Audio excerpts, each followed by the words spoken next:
하늘에 계시는 주여, 내가 눈을 들어 주를 향하나이다.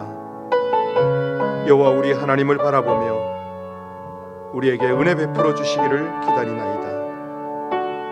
우리가 아직 죄인 되었을 때 그리스도께서 우리를 위하여 죽으심으로 하나님께서 우리에 대한 자기의 사랑을 확증하셨기에 오늘도 우리 하나님의 영광과 하나님의 생명으로 충만하게 하여 주시옵소서. 귀하고 복된 아침, 우리의 첫 입술을 주님 앞에 드리며 중심을 다한 찬송을 주께 드릴 때에 하나님의 영광과 은혜가 충만하게 하여 주옵소서. 예수님 이름으로 기도하옵나이다. 아멘.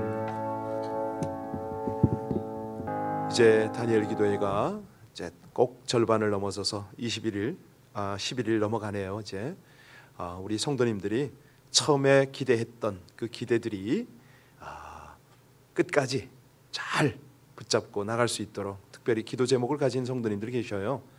우리 많은 분들이 그런 기도 제목 가지고 이번 다니엘 기도에 참석을 했는데 끝까지 포기하지 않고 잘 달려갈 수 있도록 특별히 밤 시간이다 보니까 피곤할 수 있습니다. 시간 조절 잘해서 끝까지 하나님께서 주시는 응답의 기쁨을 누릴 수 있도록 하나님 앞에 온전한 영광이 되도록 시간이 더하고 강사가 더할수록 아주 다양한 은혜가 있습니다.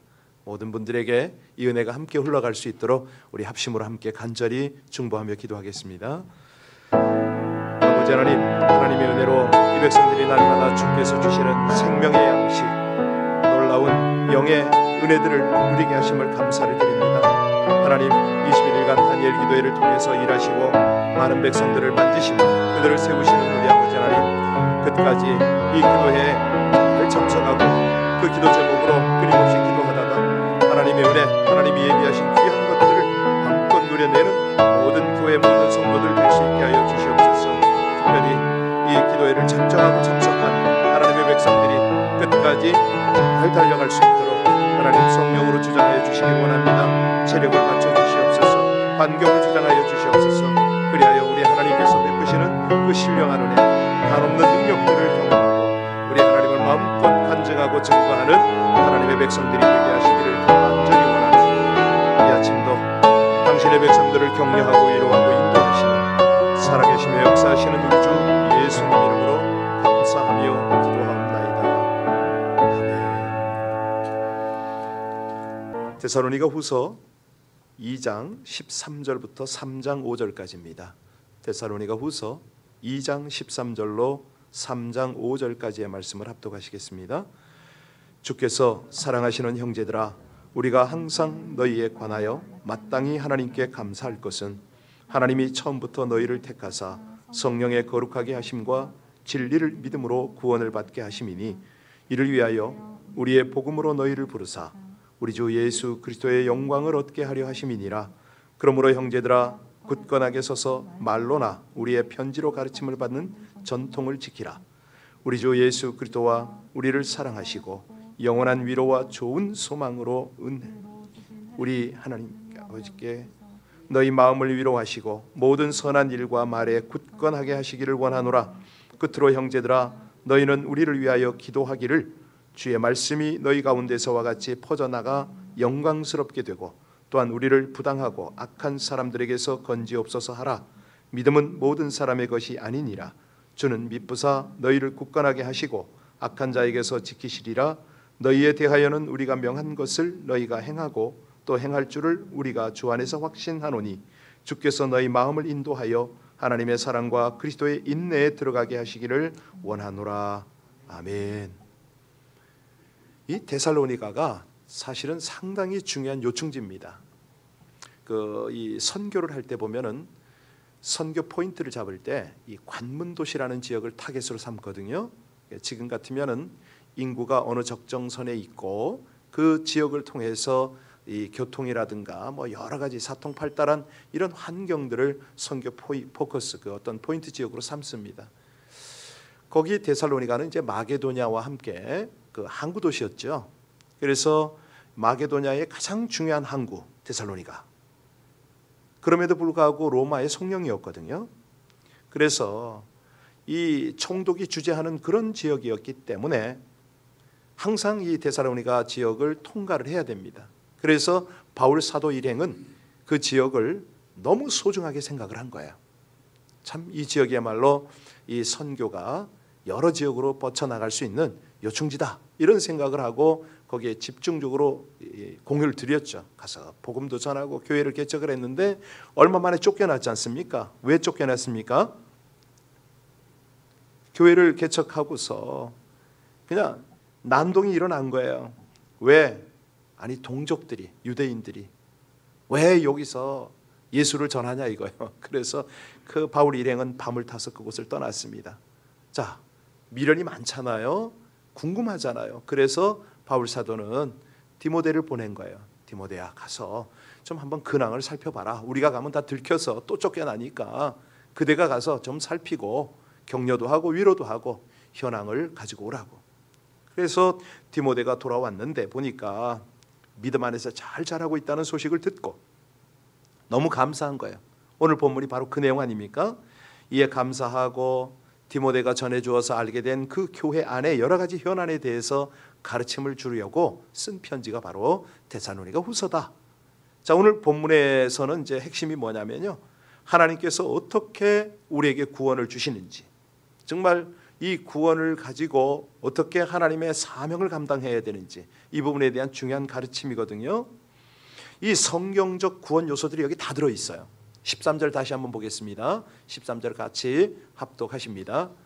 주께서 사랑하시는 형제들아, 우리가 항상 너희에 관하여 마땅히 하나님께 감사할 것은 하나님이 처음부터 너희를 택하사 성령의 거룩하게 하심과 진리를 믿음으로 구원을 받게 하심이니. 다 들어있죠? 예. 자, 이 사도 바울은요, 데살로니가 전후서를 모두를 쓸 때에 그 첫 절에 뭐라고 그러냐면 데살로니가 교회에 문안하노니, 이렇게 시작을 해요. 왜냐하면 이 교회를 이루고 있는 배경이 다양하지 않습니까? 연령, 뭐 어떤 그 출신, 뭐 할 것 없이 모든 게 다양합니다. 그런데 공통적으로 호칭을 하는 게 있어요. 이게 뭐라고 그러냐면 형제다, 이렇게 호칭을 합니다. 저는 참 이걸 좋아해요. 제가 좋아하는 목사님들도 은퇴를 딱 한가 동시에 형제, 우리 남침내 교단이 그게 특징이거든요. 목사가 목사 직임이 딱 맞춰지면 원로 목사 없습니다. 물론 이제 한인교회는 덜어 있긴 한데 우리 미국 목사님들은 다 같이 브라더로 돌아가요. 그러니까 여러분도 제가 퇴임함과 동시에 김 목사라고 부르시면 안 됩니다. 브라더 킴, 형제요. 바울 사도가 이거를 얘기했어요. 그러니까 참으로 감사한 거죠. 형제라고 하는 것은 우리가 주 안에서 다 함께 사랑을 받고 사랑을 나누는 공동체다, 이런 뜻이거든요. 믿음 안에서는 다 형제고 자매잖아요. 각각 자기의 역할이 좀 다를 뿐이지 그게 무슨 뭐 상하 직급이 있고 이런 게 아니거든요. 우리 기독교는 만인 제사장이 똑같아요. 예, 성도나 목사나 똑같아. 각각 하는 일이 다를 뿐이죠. 교회는 하나님 사랑의 공동체다. 그런데 그 구성원끼리 서로 형제, 지체의 의식을 가지고 사랑하는 거, 이건 너무너무 중요하잖아요. 그래서 오늘 본문이 그렇게 말하는데 이어서 뭐라고 그랬냐면 하나님이 처음부터 너희를 택하셨다. 그래서 감사되는 거예요. 이 교회는요, 하나님의 택하심을 받은 이들의 무리입니다. 예, 근데 사실은 우리가 왜 택함을 받습니까? 아무 자격이 없어요. 아무 이유가 없어요. 유일한 이유가 있다면 오직 하나님의 사랑 때문에. 네, 사실 엄밀하게 말하면 저도 여러분도 왜 택함을 받았는지 알 수는 없지만 그것은 무엇 때문에 택함을 받았는가? 이거는 분명합니다. 우리가 무엇 때문에 택함을 받습니까? 본문에 보니까 구원이잖아요. 구원을 받게 하셨다. 구원을 받게 하셨다. 교회는요, 하나님께서 구원회로 택하신 사람들의 무리다. 그래서 교회는 한마디로 구원 공동체입니다. 사랑하신 이들을 택하시고 그들을 구원하시는 하나님에 대해서 뭐 물론 이제 의문을 제기하고, 어제도 너무너무 저는 신났어요. 8시 그 성경 공부 시간이 얼마나 기대가 되고 기쁜지 모르겠어요. 기가 막힌 질문들을 하니까 그래서 제발 좀 그 질문지들을 나한테 다시 달라고 정리해서. 왜냐하면 자꾸 전 대답은 하지만 잊어버리잖아요. 생각지도 못했던 그런 것들을 질문해서 얼마나 기뻤는지 몰라요. 자, 하나님께서는 누구는 사랑하셔서 구원해로 택하시고 누구에게는 그렇게 하지 않느냐? 사실이요, 하나님이 편파적이고 불공평하다? 그런 하나님을 왜 믿느냐? 뭐 이런 소리까지는 해요. 자, 근데 여러분 한번 생각해 보세요. 어떤 남자가 여러분에게 사랑을 고백했다고 한번 하자고요. 하필이면 왜 나만 사랑하느냐? 왜 나하고 결혼하려고 하느냐? 여러분 그럴 수 있나요? 말이 안 되잖아요. 아니, 다른 여자를 사랑하고 다른 여자, 모든 여자하고 결혼해야지 왜 나만 하려고 하느냐? 이해가 안 가는 얘기죠, 그죠? 예. 우리가 의심과 질문만 계속하면 어떻게 됩니까? 평생 혼자 살다가 늙어서 그렇게 꼬부랑 할머니, 할아버지가 되는 거죠. 하나님께서 그 많은 사람 중에서 왜 우리를 사랑하시는지 우리는 알 수가 없습니다. 이런 거는 하나님의 신비 속에 남겨놓는 거죠. 우리가 할 일은 그 사랑을 받아들이기만 하면 되는 거죠. 그리고 그분을 그렇게 사랑하고 살면 되는 거예요.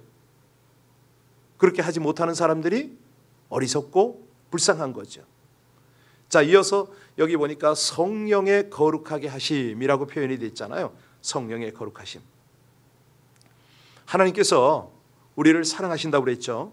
일방적으로 사랑하십니다. 구원하시기 위하여 택하시고. 근데 이 모든 과정을 성령으로 주정하시는데 성령께서 거룩하게까지 하시네. 참 은혜죠. 요즘에 간증자들의 간증을, 다니엘 기도의 간증자를 쭉 들어보면은 그렇게 망난이고 자기 입으로 표현합니다. 나는 쓰레기라고. 예, 뭐 인간 말종이라는 표현을 서슴없이 해요. 그런데 하나님께서 나를 구원하셨다고. 근데 그 일이 어떻게 이루어지냐고요. 성령으로 역사하시는 거 아닙니까? 성령으로 거룩하게 하시는 거예요. 그런데 이 교회가 어떤 공동체냐? 바로 성령 공동체입니다. 성령으로 거룩하시는 그런 공동체예요. 그러니까 우리는 자격 없지만, 부족하지만 점차 이 거룩한 존재들로 완성되어져 간다 이거죠. 하나님께서 그 길을 인도하시는 거예요. 어느 누구도 죽기까지 완전한 사람은 없습니다. 우리의 믿음 평생 불완전하죠. 왜? 하나님 앞에 죄인이기 때문에. 그냥 뭐 내가 깨끗한 척하고 거룩한 척하고 무슨 뭐 믿음이 좋은 척 해봐야 다 도토리 키재기입니다. 그거 별거 없습니다. 네. 오직 성령께서 우리를 거룩하게 변화시키는 역사가 없으면 아무 소용없다는 거죠. 자, 이어서 우리 13절 다시 한번, 본문이 참 중요한 본문이라 다시 한번 읽겠습니다. 주께서 사랑하시는 형제들아, 우리가 항상 너희에 관하여 마땅히 하나님께 감사할 것은 하나님이 처음부터 너희를 택하사 성령의 거룩하게 하심과 진리를 믿음으로 구원을 그렸습니다. 여기서 진리를 믿음으로 구원을 받게 하셨다. 택하셨죠. 그리고 그들을 구원에 이르게 하도록 성령으로 거룩하게 하시죠. 그 성령께서 이 진리를 깨닫고 믿게끔 한다니까요. 여러분, 진리가 뭡니까? 어제도 그런 내용을 가지고 우리 함께 나눴는데, 진리란 뭐죠? 세월이 흐르고 흘러도 변함없는 도리, 참 도리, 진리잖아요. 이 진리라는 것은 하나님께 밖에는 없습니다. 세상에 이런 진리가 있을 수가 없어요. 그래서 우리는 우리의 하나님을 볼 때에 하나님께서 친히 우리의 입장이 되어 주셔서 사람이 되어 주시고 그 사람의 모습을 가지고 사실 길을 만드시며 그 길을 쫓아오게 하시잖아요. 그 길을 가게 하셔요. 길 가다 보면은 하나님의 길을 따르다 보면은 진리가 깨달아집니다. 이거구나. 변함이 없어요. 수천 년 영원까지 흔들림이 없고 변개함이 없는 하나님의 진리를 딱 깨닫잖아요. 그 다음엔요, 진리를 딱 붙잡는 그 순간부터는 영원한 생명을 누리잖아요. 그래서 우리 하나님께서 예수님을 통해서 뭐라고 그럽니까? 내가 곧 길이요 진리요 생명이다, 이 말씀을 하세요. 그 진리를 우리가 이 하나님의 진리를 다 알 수가 없습니다. 그냥 찾아가는 거예요. 우리가 알 수 있는 하나님의 진리는요, 하나님 자신이 우리에게 알게 하시는 그 한도 내의 진리입니다. 그러니까 끊임없이 깨달아가는 거예요. 끊임없이 알아가는 거예요. 늘 말씀드리지만, 그래서 우리가 하나님의 말씀을 대할 때요, 묵상의 묵상을 계속해야 되는 이유가, 깨달아지면 그게 한 번의 끝이 아니고요, 또 다른 깊이로 깨달아지고 더 넓은 그런 어떤 영역에서 또 깨달음이 오고, 와, 하나님의 말씀이 그래서 진리 아닙니까? 예. 하나님께서 우리가 알기 원하시는 하나님의 진리에 대해서는 예수 그리스도를 통해서 완벽하게 나타내셨다. 그래서 우리는요, 예수도 알기 원하네, 예수를 알아가는 것이 하나님의 진리를 알 수 있는 최선의 길입니다. 그를 알고 믿으면 구원을 얻는다고 그랬잖아요. 주님 자신이 말씀하세요. 요한복음 3장 16, 17절에 하나님이 세상을 이처럼 사랑하사 독생자를 주셨으니 이는 그를 믿는 자마다 멸망치 않고 영생을 얻게 하려 하심이라. 하나님이 그 아들을 세상에 보낸 것은 세상을 심판하려 하심이 아니요 그로 말미암아 세상을 구원하려 하심이라. 이게 되잖아요, 그렇죠? 예. 그런데 여기에 놀라운 통로가, 가장 중요한 역할을 하는 그런 공동체가 바로 교회라는 거죠. 그래서 이 교회 공동체를 통해서 예수 그리스도가 나타나게 되고요, 또 만인을 구원하게 하는 하나님의 역사가 있다는 거죠. 자, 14절 같이 보겠습니다. 같이 읽습니다. 이를 위하여 우리의 복음으로 너희를 부르사 우리 주 예수 그리스도의 영광을 얻게 하려 하심이라. 여러분, 왜 예수 이름으로만 구원을 받고 예수 이름으로만 기도를 해야 되고, 어제 다 이것도 나눴는데요, 우리가 사실 이제 복음을 알아가면서, 진리를 알아가면서 하나님의 깊은 은혜를 하나하나 누리게 되는데요, 여기서 복음이 뭡니까? 이 사도 바울 일행이 전한 복음, 이 말이거든요. 우리를 여기 복음으로 부르셨다는 것은 사도들과 복음 전도자들이 하나님의 구원 사역에 있어서 중요한 역할을 하고 있다, 이걸 보여주는 거 아닙니까? 아니, 사실 하나님께서 얼마든지 혼자서 하실 수가 있죠. 그런데 택하셔서 사람을 세우셔서 그 일하기를 참 기뻐하세요. 어제는 80대 두 분이, 권사님이 나가서 복음을 전하는 거예요. 제가 얼마나 부끄럽고 죄송스럽던지 다음에 같이 가자고 제가 얘기를 했는데, 그거예요, 그거. 그렇게 나가서 아니 전도 책자를 한 30개를 돌리고 오시는데 너무 기쁘시다는 거예요. 정말로 하나님께서 우리 교회 공동체를 통해서 당신의 역사를 펼쳐가시는데 너무너무 감사한 거예요. 목사도 부끄럽고 죄송하고, 이렇게 해서 하나님의 복음이 하나하나 나타나는 거예요. 자, 그런데 이제 이 일에 대해서 우리가요, 하나님의 도전, 하나님의 부르심에 기쁘게 응답하는 게 참 중요하거든요. 왜? 하나님은 주의 일꾼들이 전하는 복음을 통해서 하나님의 택하신 백성들을 구원에 이르게 하시기 때문에 이게 너무너무 중요한 거예요. 우리가요, 이 복음 전파 사역을 소홀히 하면 안 됩니다. 왜? 교회는 복음 전파의 공동체잖아요.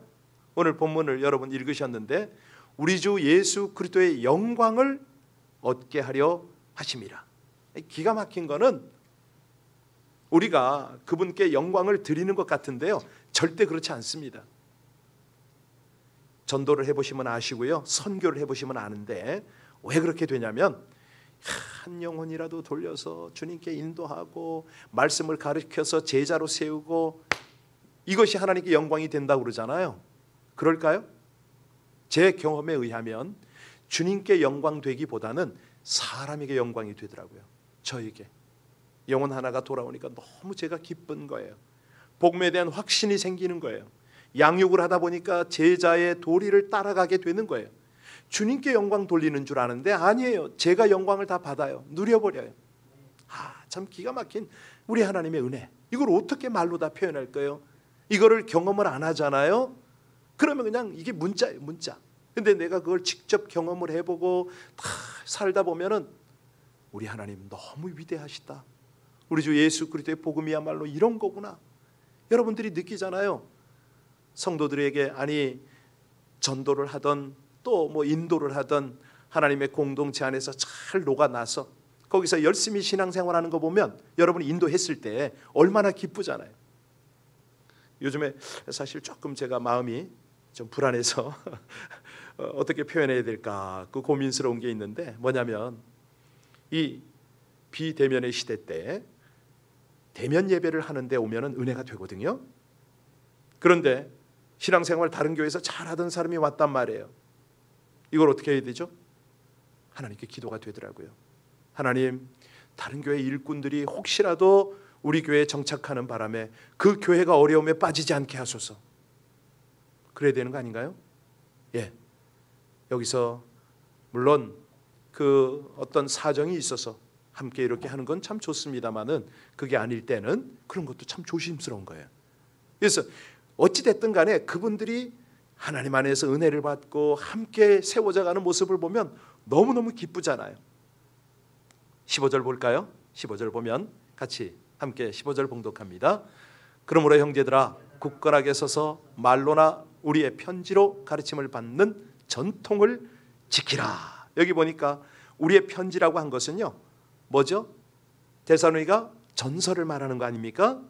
여기서 전통이라는 건요, 진리라는 뜻입니다. 복음의 진리가 잘 보존되고 신실하게 계승되어야 한다. 굳게 서서 지키라. 이것은 뭐냐면 데살로니가 교회 신자들이 그 당시에 박해를 받는다고 그랬죠. 거짓 선지자들에게 계속 유혹을 받는다고 그랬잖아요. 그러니까 이 상황 때문에 진리를 버리고 믿음을 떠날 수도 있으니까 시험에 부딪힐까 봐 사도 바울이 이거를 염려해서 격려를 하고 있는 겁니다. 시험을 이겨라고. 거짓 선지자들을 잘 분별해서 그 길을 따르지 말라고. 또 이것저것 때문에 시험 들어가지고 교회를 떠나거나 믿음을 놓치지 말라고 지금 그 얘기를 하는 거예요. 진리 위에 굳게 서라고. 그 말씀이 16절 17절입니다. 같이 읽겠습니다. 우리 주 예수 그리스도와 우리를 사랑하시고 영원한 위로와 좋은 소망을 은혜로 주신 하나님 우리 아버지께서 너희 마음을 위로하시고 모든 선한 일과 말에 굳건하게 하시기를 원하노라.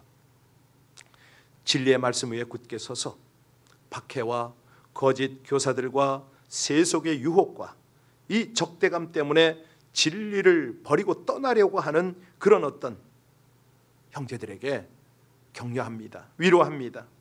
용기를 주고 힘을 주려고 이 말씀을 한 거예요. 그래서요, 한마디로 능력 얻어라 이거죠. 지금 이 어려운 시기에 그 능력의 원천이 뭐냐? 말씀과 기도다. 이거 놓치면 안 된다.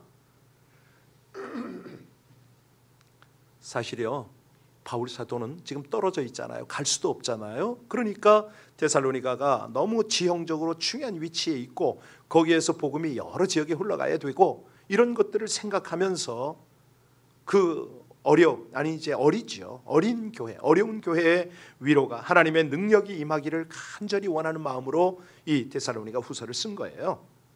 그러면서 자기들을 위해서도 두 가지 기도 요청을 하는 게 3장 1절부터 5절까지예요. 우리 같이 읽겠습니다. 3장 1절로 5절입니다. 끝으로 형제들아, 너희는 우리를 위하여 기도하기를 주의 말씀이 너희 가운데서와 같이 퍼져나가 영광스럽게 되고 또한 우리를 부당하고 악한 사람에게서 건지시옵소서 하라. 믿음은 모든 사람의 것이 아니니라. 주는 미쁘사 너희를 굳건하게 하시고 악한 자에게서 지키시리라. 너희에 대하여는 우리가 명한 것을 너희가 명하고 또 행할 줄을 우리가 주 안에서 확신하노니 주께서 너희 마음을 인도하여 하나님의 사랑과 그리스도 인내에 들어가게 하시기를 원하노라. 교회는 위로와 소망의 공동체입니다. 그런데 어려움을 당할 때는요, 능력이 나와야죠. 그 능력의 원천은 하나님의 말씀이고 또 우리의 기도라고 말씀드렸습니다. 그러니까 사실 위기 중에, 어려움 중에는요, 교회가 하나가 됩니다. 그리고 더욱 하나님의 복음이 확장이 되고 있습니다. 하나님의 약속, 그 신실한 약속의 공동체가 교회인데 교회 안에서 주를 위해서 수고하는, 복음을 위해서 수고하는 지체들을 잊지 말라는 거예요. 그들을 위해서 기도하라는 거죠. 특별히 말씀을 전하고 가르치는 자들을 위해서 중보하기에 힘써달라, 이 부탁을 합니다. 왜냐하면 그 능력들이 기도자, 함께하는 사람들을 통해서 흘러가거든요. 참 놀랍습니다. 우리가요, 지금 이 어려운 시기에 해야 될 것은 하나님의 말씀을 늘 묵상하고 그 묵상되어진 은혜를 받은 말씀들을 함께 쉐어하고, 그리고 모일 때마다 합심으로 기도하는 거거든요. 이것밖에는 사는 방법이 따로 없습니다. 우리뿐만 아니라 우리 주변에 있는 이들을 위해서 우리가 함께 중보해야 된다는 것입니다. 이렇게 할 때 하나님께 영광이 되기도 하지만, 특별히 우리가 지금 이 시기에 능력을 덧입습니다. 한번 가만히 살펴보세요. 하나님의 사람들이요, 하나님의 영적인 영권들이 바로 이때 나타나는 거 아세요? 예, 함께 기도하시겠습니다. 능력의 원천인 말씀과 기도 생활에 충실하게 하여 주시옵소서. 풍성한 은혜와 권능을 베푸시는 하나님의 말씀을 붙잡고 모든 것을 견디게 하시며 끝까지 사랑하시는 주님의 마음을 품고 기도하며 중심을 잡게 하여 주시옵소서. 선포된 약속의 말씀과 깨닫고 경험한 사랑을 삶에 온전히 적용하고 증거하기 위해 완전하신 말씀 위에 믿음의 기도를 세우고 그 뜻대로 살게 하여 주시옵소서. 그리하여 구원과 사랑의 영적 결실이 맺혀지는 하나님의 놀라운 역사가 펼쳐지는 경험을 하며 주님께 영광을 드리고 그 영광을 증거하게 하여 주시옵소서. 예수님 이름으로 기도하옵나이다. 아멘. 우리 함께 하나님, 주님의 구원이 하나님의 택하심이고 하나님의 일방적인 은혜입니다, 이 고백을 드리고요, 그 은혜에 갚기 위하여 이 땅에 살아가는 인생이 하나님의 능력 없이는, 하나님의 그 권능 없이는 제가 아무것도 할 수 없다고, 하나님의 말씀과 하나님의 은혜로 저를 강하게 주장하시옵소서. 우리가 기도할 때에 하나님이 우리 가운데 놀라운 능력을 나타내실 것입니다. 믿음으로 우리 함께 기도할 것입니다. 기도할 때 중보할 중보의 제목을 가지고 함께 기도하고, 또 아버지 하나님께서 기대하시는 우리의 아름다운 헌신을 위해서 함께 기도하며 다 같이 우리 성령의 인도를 따르겠습니다. 주여, 이 아침이 감사합니다. 아버지 하나님, 우리 각 가정과 또 본당에서 하나님의 백성들이 주님을 향하여 간구하는 이 아침, 주의 은혜, 주의 사랑, 아버지 하나님 인도가 넘치기를 간절히 원합니다. 현실하시고 감사하신 아버지 하나님, 주님께서 사랑하는 백성들을 통하여 아버지 하나님의 복음, 하나님의 구원의 역사, 아버지 하나님의 나라를 온전히 나타내시옵소서. 주여, 간절히 원합니다. 아무 공로 없는 이 백성을 택하시고 오늘도 인도하시는 하나님의 은혜를 감사하며 저희들 주님의 마음, 주님의 뜻을 헤아리며 간절한 마음으로 기도하기를 원합니다. 아버지 하나님, 우리의 기도가 더욱 깊어지게 하시고 하나님의 뜻을 헤아리게 하시고 우리 주님 이끄시는 그 인도하심을 따르게 하여 주시옵소서. 신실하시고 감사하시는 아버지 하나님, 은혜 위에 은혜를 더해 주셔서 주의 백성들과 함께하여 주옵시기를 간절히 원합니다. 이 아침 감사합니다. 주의 신실하신 은혜가 감사합니다. 아버지 하나님, 도우시는 아버지 하나님, 오늘도 주의 은혜와 하나님의 권능을 덧입게 하여 주시옵소서. 아버지 하나님, 깊은 기도, 간절한 기도, 중심을 다한 기도로 하나님을 기대하며 감사하는 저희들 되게 하시기를 간절히